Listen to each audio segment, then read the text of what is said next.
শুভ সময়। দেশ এবং প্রবাস থেকে যারা ভিডিওটি দেখছেন তাদের সকলকে স্বাগত জানাই। বাংলাদেশের রাজনীতিতে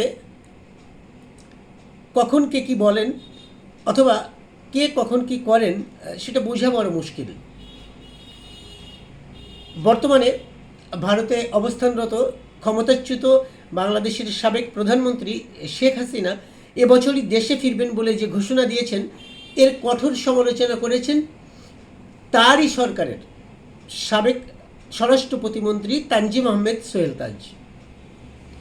আজ শনিবার 4 জুলাই সামাজিক যোগাযোগ মাধ্যম ফেসবুকে তার নিজের ভেরিফাইড পেজে দেওয়া এক পোস্টে তিনি এ সমালোচনা করেন।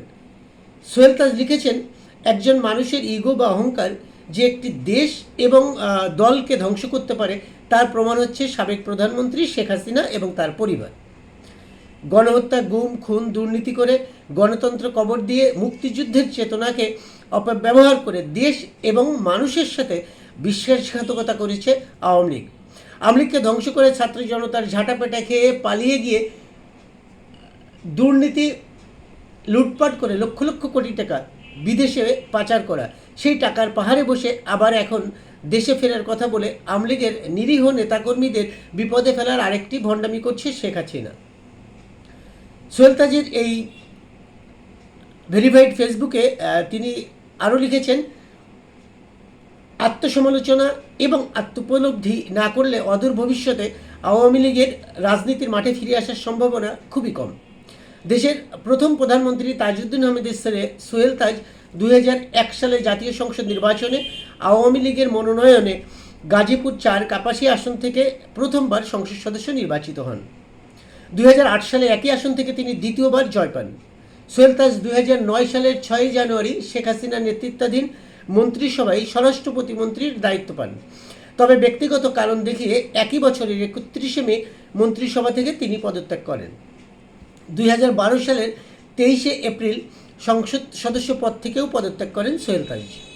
সে সময় তার পদত্যাগপত্র গ্রহণ না করা হলেও একই বছরের 7 জুলাই তিনি আবার পদত্যাগপত্র দিলে সেটি গ্রহণ করা হয়। অপরদিকে দুর্নীতির বিভিন্ন মামলায় সাবেক প্রধানমন্ত্রী শেখ হাসিনা সহ 10 জন পলাতক আসামিকে দেশে ফেরাতে ইন্টারপোলের রেড নোটিশ জারির আবেদন করেছে দুর্নীতি দমন কমিশন দুদক। বিষয়টি নিয়ে নতুন করে আলোচনায় এসেছে আন্তর্জাতিক সহযোগিতায় আসামি প্রত্যাপনের কার্যকারিতা ও সীমাবদ্ধতা।